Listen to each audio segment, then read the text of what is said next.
Huh?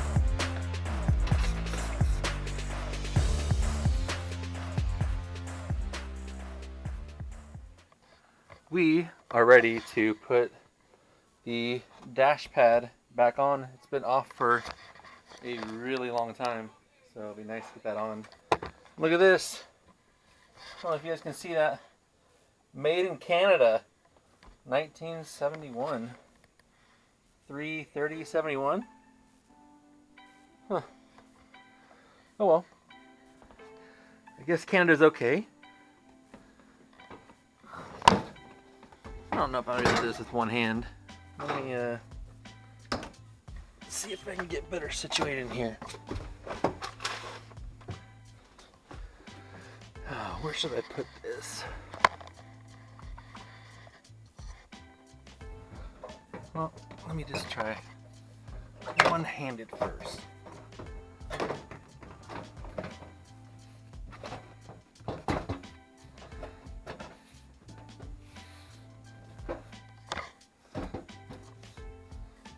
Okay, I'm gonna do two hands. So basically there's little slip clips that go in the grooves and there's studs. Really self-explanatory. But I need two hands to do this so I can make sure it sits nice and flat. So let me snap this back on.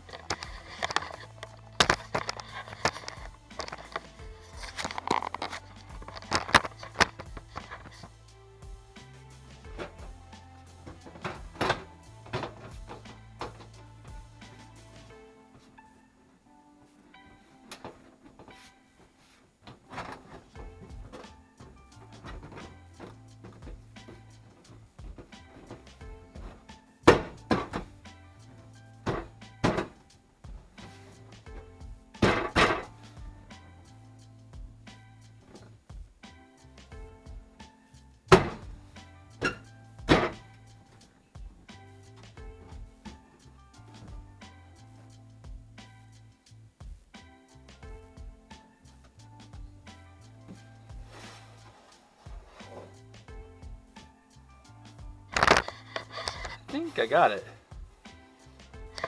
I guess don't be afraid to beat it. Smash it on there. So I'm just gonna contort under here and make sure that they're all clipped like that one right there. The way that clips. There's one. I might have missed the end one, but let me check, make sure I didn't miss any others. And then there's those studs that take those little loose fitting nuts, whatever, I don't know what they're called. They're not like a machine, they're just like a really coarse thread. You know what they are, but this thing hasn't had a dash on a long time. I like it. Really cleans it up in here. So as soon as we get this nailed down, then we can start working on getting the Dakota dash in here and the factory bezel. So hoping I can put this all together and not have to take it apart again. We'll see. Dash pad is completely bolted down, looking fantastic, and I got my wiring cleaned up for the most part, and now I am ready to put the dash in. I'm going to put it in loosely, hook up the connections, make sure everything works, and then if it does, I'm going to go ahead and put in the zillion bolts that hold this actual cluster and bezel in the dash, hopefully for good. So let me just get this stuff prepped up and I'll show you in a second. It's pretty straightforward. If you've taken one out, you can put it back in. Okay, dash is sitting in here and it's almost ready to bolt up. I wanted to get it one last check before I bolted it all the way up in there. Make sure everything works.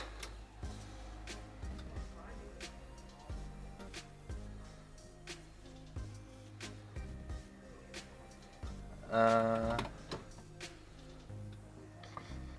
don't know why a fuel pump keeps coming on and off. That's scary.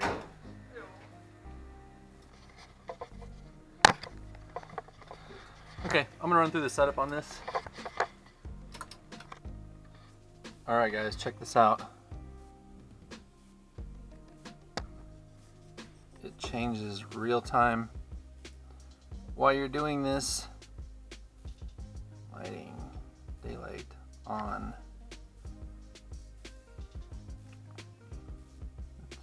Let's do customize. Let's try this for the first time. Oh goodness.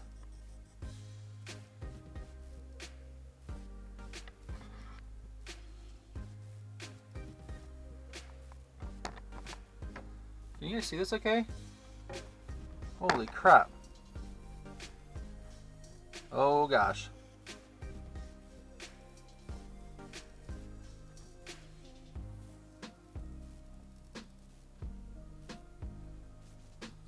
Display labels.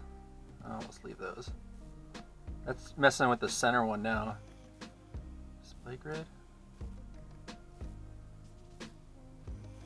Oh my gosh. There's so much to do here.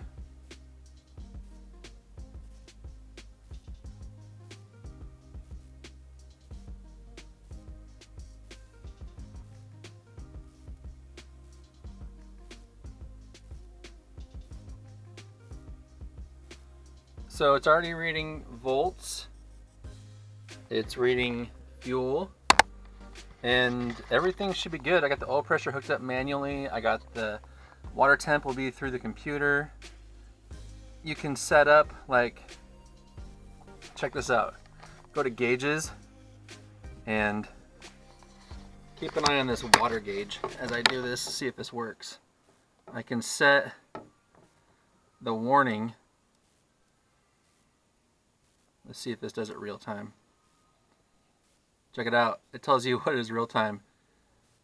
And then I'm gonna go back to like 220, hit done, and it readjusts itself manually. I mean, like automatically right on the spot. Oh, I can change all that stuff in the center. Anyways, guys, I'm super stoked.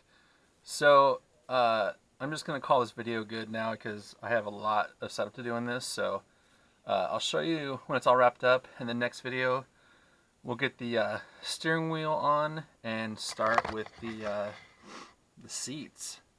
Right on? Cool. Thanks, guys.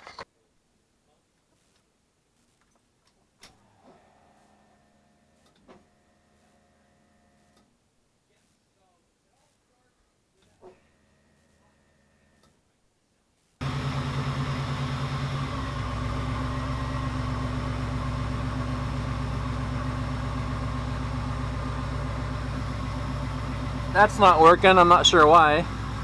Oh, that's the temperature. Oil pressure is good.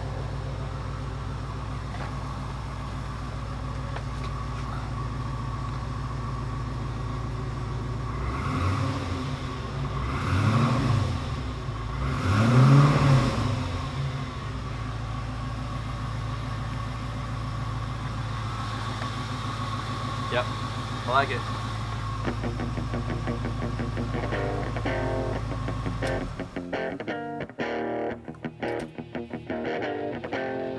Did you see it?